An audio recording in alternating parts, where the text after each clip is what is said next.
Puji Tuhan, kita masuk ke series kedua, Walk with Jesus, Jalan serta Yesus. Aku mau ambil tema itu The Unbroken Walk, maksudnya jalan yang tidak terputus.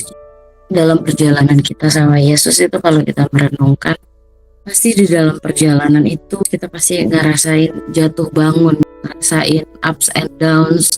Ada hari dimana kita seperti orang yang tidak punya iman, ada hari dimana kita sepertinya putus harapan, ada hari dimana sepertinya kita nggak percaya gitu sama Yesus. Aku mengalami fase-fase seperti itu bangun, ngerasain lagi semangat, tapi nanti di tengah-tengah atau lagi ada kesulitan, aku tuh bisa seperti orang yang tidak percaya Tuhan. Tidak percaya di sini bukan berarti aku langsung nggak percaya adanya Tuhan dan Juru Selamat. Mulai dari hal-hal kecil dalam kehidupanku, nggak melibatkan Yesus di dalamnya gitu. Jadi nanti sampai akhirnya ketika ada masalah besar melanda, aku semakin tidak percaya sama kekuatan Yesus. Tidak percaya ini bukan aku dengan secara gamblang bilang aku nggak percaya ya, tetapi mencoba mengambil alih untuk menyelesaikan apa yang di dalam kehidupanku, membuat skenario dan segala macam gitu. Jadi tidak percaya itu nggak selalu tentang benar-benar langsung pindah kepercayaan gitu, tetapi gimana kita mulai mengambil alih keadaan kita atau kabur dari Yesus di tengah kesulitan kehidupan, itu juga salah satu tanda kita nggak percaya kalau Tuhan tuh jalan sama. Nah, di Walk with Jesus ini aku mau sharing tentang konsistensi, kesetiaan, bahkan kekuatan dalam tinggal diam di dalam Tuhan. Kita mau belajar dari seorang Maria Magdalena. Memang tidak banyak dibahas gitu tentang latar belakang Maria Magdalena, atau tidak ada pembahasan detail tentang Maria Magdalena di dalam Alkitab gitu. Makanya banyak persepsi-persepsi salah tentang dia. Sebenarnya dia ini playing the important parts, memainkan sebuah peran penting dalam pelayanannya Yesus. Kenapa aku bilang playing important parts? Kalau kita lihat di Yohanes 20 ya, Maria Magdalena itu adalah orang pertama yang Tuhan suruh untuk pergi beritakan kepada saudara-saudaraku, kepada murid-murid.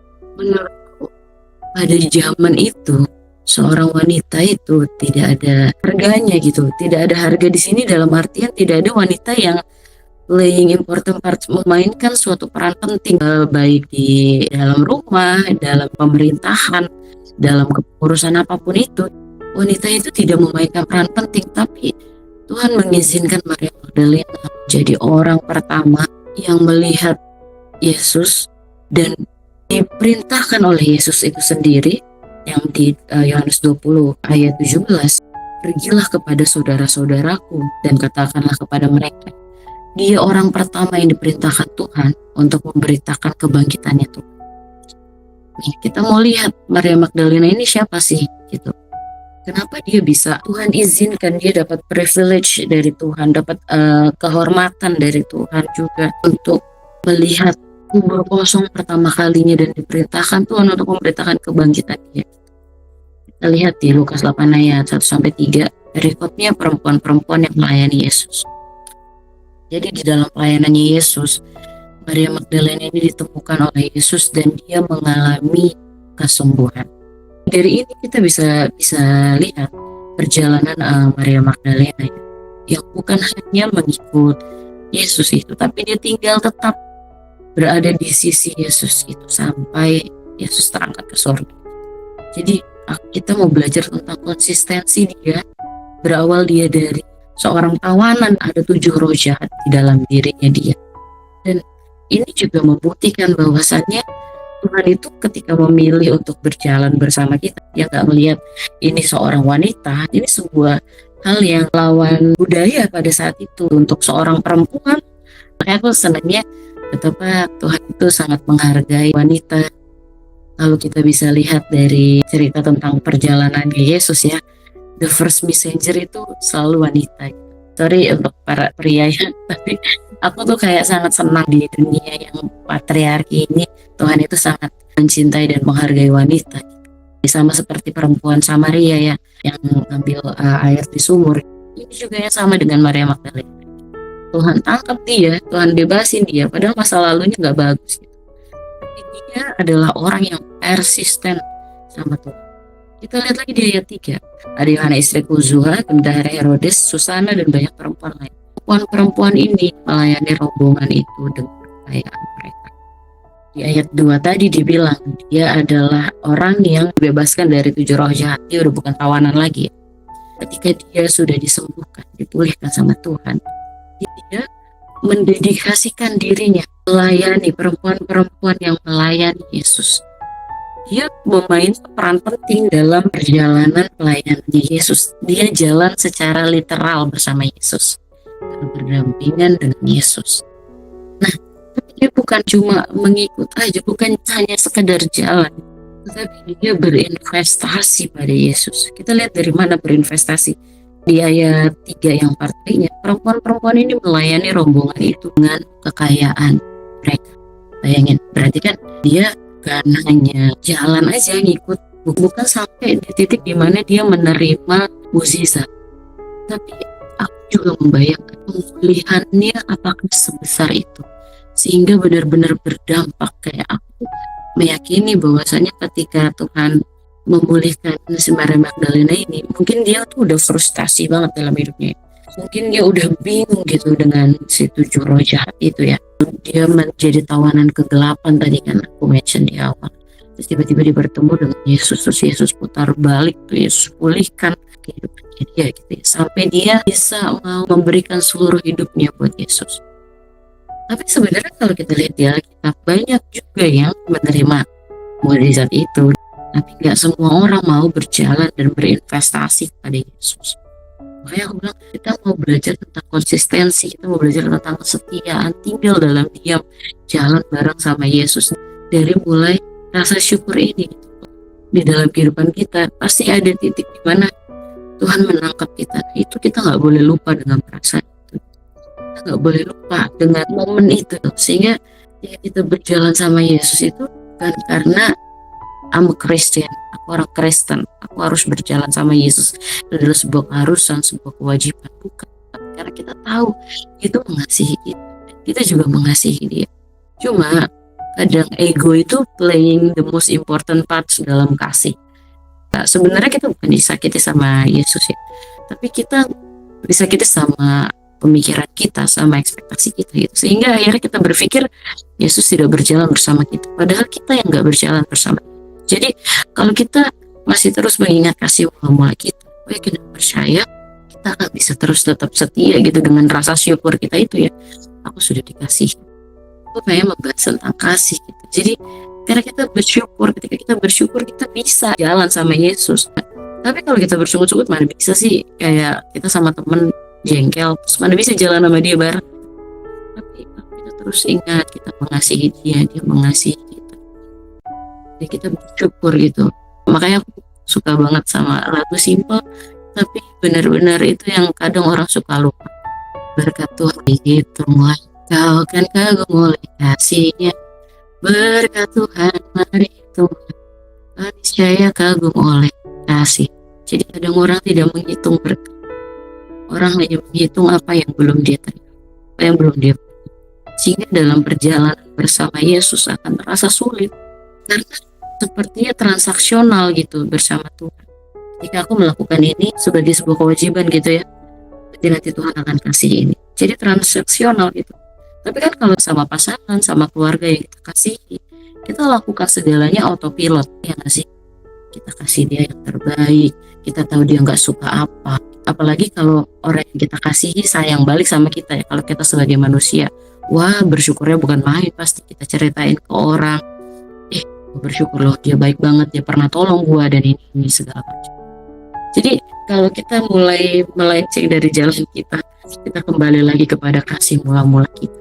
Baru di situ bisa muncul ucapan syukur, bagaimana Tuhan menangkap kita, bagaimana Tuhan udah berjalan bersama dengan kita. Jadi berjalan bersama Yesus bukan karena kewajiban, tapi karena kasih.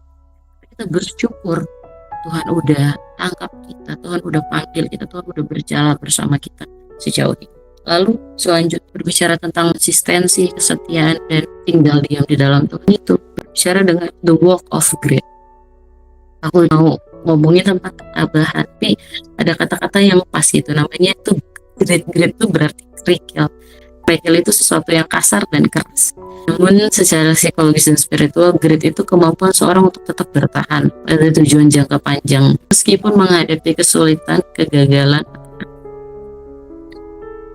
Kita bisa buka di Yohanes 19 ayat 25. Balik lagi, apa sih yang membuat Maria Magdalena ini menjadi spesial sehingga dia bisa dapat kehormatan untuk memberitakan kebangkitan Yesus pertama kali? Dia tinggal dekat salib Yesus. Kita semua tahu cerita ini. Murid-muridnya pada pergi. Orang-orang yang mendukung pelayanan Yesus. Orang-orang yang ibarat kata ngomong akan mengabdikan kehidupannya untuk mengikuti Yesus. Mereka gak ada berdiri dekat Yesus. Mereka kabur, mereka ketakutan.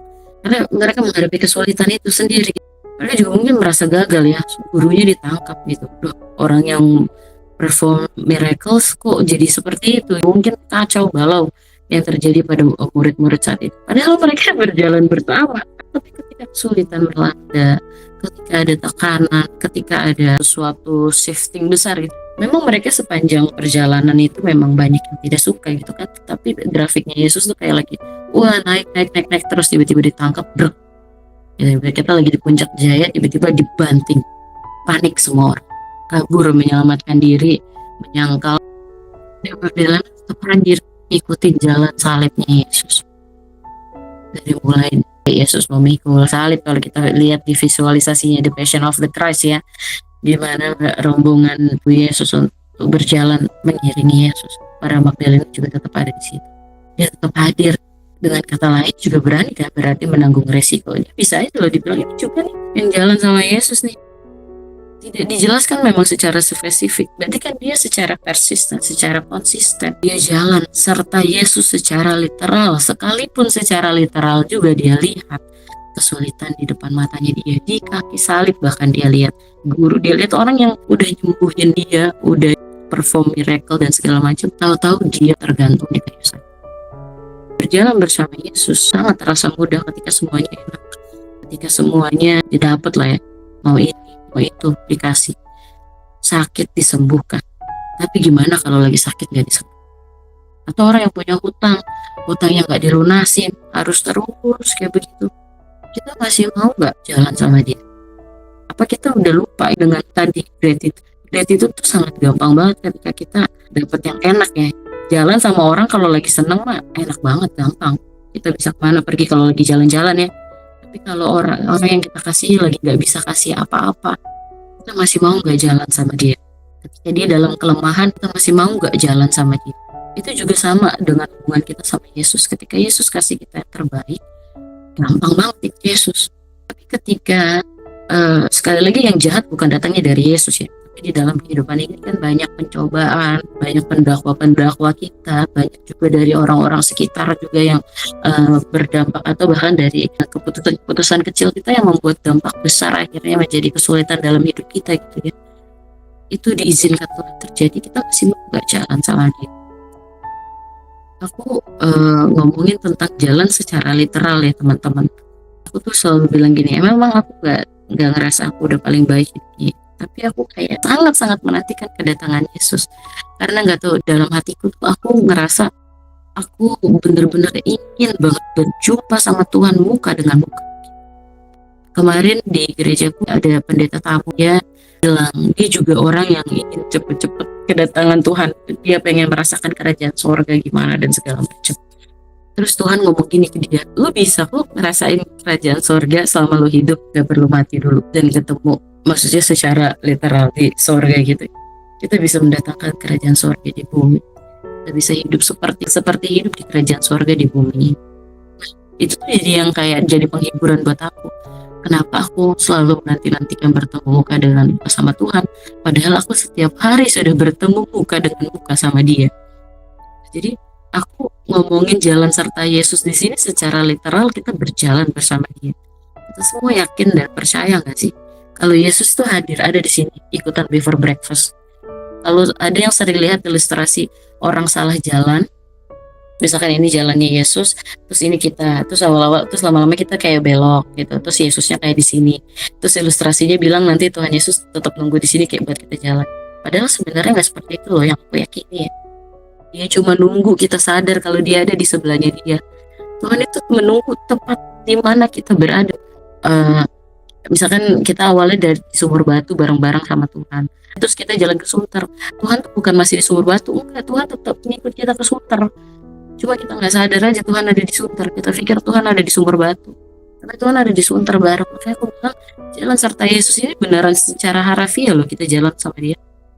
Masalahnya kita percaya nggak kita lagi jalan sama dia. Lalu kita masuk ke dalam the walk of the witness. Ketika dia disembuhkan awal, dia setia tuh melayani Yesus, bahkan berinvestasi tadi kan, dia bahkan berinvestasi, bukan cuma menyerahkan kehidupannya. Aku ngerasa ini harusnya Maria Magdalena sih punya banyak uang ya, karena ditulisnya melayani Tuhan dengan kekayaan mereka. Bayangin dia tinggalin semuanya. Aku nggak tahu bagaimana Maria Magdalena dapat uang, karena latar belakangnya dia nggak begitu diceritain. Tapi dia tinggalin itu semua, dia bawa yang dia punya, dia ikut Yesus, dia melayani Yesus dari kekayaan yang dia. Dari titik awal dia disembuhkan itu doang. Rasa syukurnya bisa kemana-mana. Rasa syukurnya itu juga yang tadi memberikan dia kekuatan untuk bertahan di masa sulit, membuat dia menjadi orang yang konsisten, untuk menjadi orang yang loyal, sampai akhirnya dia menjadi saksi, dia menjadi messenger, penyampai pesan. Bukan hanya dia menyampaikan pesan saat Tuhan menyembuhkan dia dari 7 roh jahat ya, tapi dia menyampaikan pesan bahwasanya dia melihat kuburnya kosong, dan dia menyampaikan kepada murid Yesus kalau Yesus akan terangkat ke surga. Kita dilihat di Yohanes 20 ayat 18. Kalau kita mundur di ayat 17, karena kesetiaannya dia, karena konsistensinya dia, bahkan kalau kita lihat Maria Magdalena ini adalah perempuan-perempuan yang bukan hanya setia sampai di kayu salib ya, bahkan ketika Yesus mengalami kematian, mereka tetap konsisten datang ke kubur Yesus tiap hari, sampai akhirnya dia menemukan kubur itu kosong. Kebayang nggak ketika kita lagi lengah gitu di dalam masa sulit, kita lupa Yesus jalan sama kita pakai pengertian kita sendiri, dan kalau misalkan pada pagi hari itu Maria Magdalena nggak datang ke kubur Yesus karena ngerasa aduh ya udahlah, ya udah orang udah mati ya gitu kan, mau ngapain sih gitu, dia nggak jadi orang pertama yang witnessing itu, dan dia nggak akan menjadi messenger. Memang Tuhan memilih kita, tapi respon kita itu bagaimana? Kalau respon kita nggak menangkapnya juga, ngikutin aduh males deh, kayak Maria saat itu kayak pagi-pagi lagi males untuk datang, dia nggak akan tangkap opportunity-nya, dia nggak akan tangkap kesempatannya untuk menjadi saksi pertama dan menjadi messenger pertama ya kebangkitannya Tuhan. Dan problema kita itu bukan kita nggak percaya Tuhan, tapi problema kita mulai dari hal-hal kecil nggak kita percayakan sama Tuhan. Kayak ngerasa ini kan hal remeh-temeh, buat apa ya tanya Tuhan. Tapi dari hal yang kebiasaan kayak gitu akhirnya kita yang bermumpuk jadi besar, jadi akhirnya dalam hal besar sekalipun, apalagi menghadapi kesulitan, pasti kita nggak akan percayakan itu sama Tuhan. Orang hal kecil aja kita nggak percayain, gimana kita hal besar kita percaya. Jadi tentang jalan serta Yesus ini, aku menggambarkan jalan serta Yesus secara harafiah, benar-benar jalan sama dia, tapi pakai mata iman. Ya memang kan kita nggak bisa lihat secara mata ini nih jasmani kita untuk ada Yesus di sebelah kita, tapi kita harus yakin kalau Yesus itu ada jalan bareng sama kita, dan kita yang harus mengucap syukur, kita harus tabah konsisten gitu.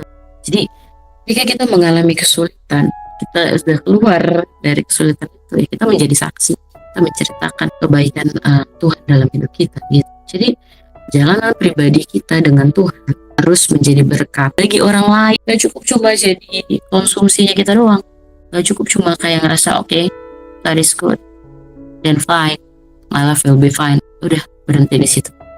Kebayang pas Maria Magdalena, oke, gue udah percaya Tuhan kok, gue udah selesai lihat di kayu salib, dan gue berdoa aja deh di rumah, gak perlu ngapa-ngapain. Kalau dia ngikutin, pasti kan dia juga berduka dong, pasti dia juga mengalami ketakutan. Kalau dia ngikutin feeling dia lupa kalau dia benar-benar pernah berjalan sama Yesus, I don't think dia bakal jadi orang yang mendapatkan kehormatan seperti itu.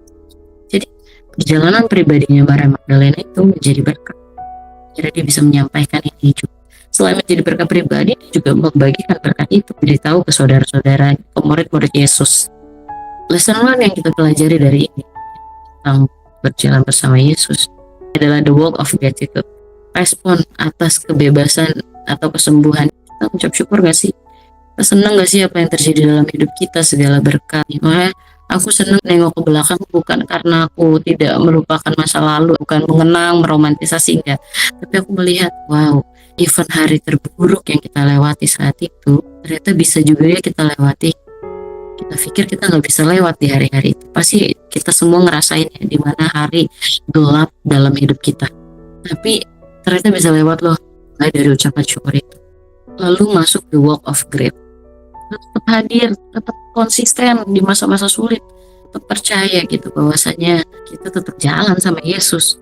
Ketika kita masuk ke dalam goa sekalipun, Tuhan Yesus ada di situ, dia nggak pergi kemana-mana. Kita nggak pernah bisa ninggalin Yesus, Yesus akan terus ikut sama kita, kita udah dipilih sama dia. Lalu the walk of witness, kita harus bersaksi tentang Yesus. Tuhan sembuhkan aku dari depresiku, aku ceritakan kepada orang yang mengalami depresi, this too shall pass.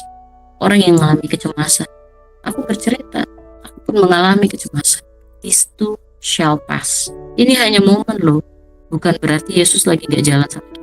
Dia ada, dia pengen kita sadar kalau ada dia, God is in control.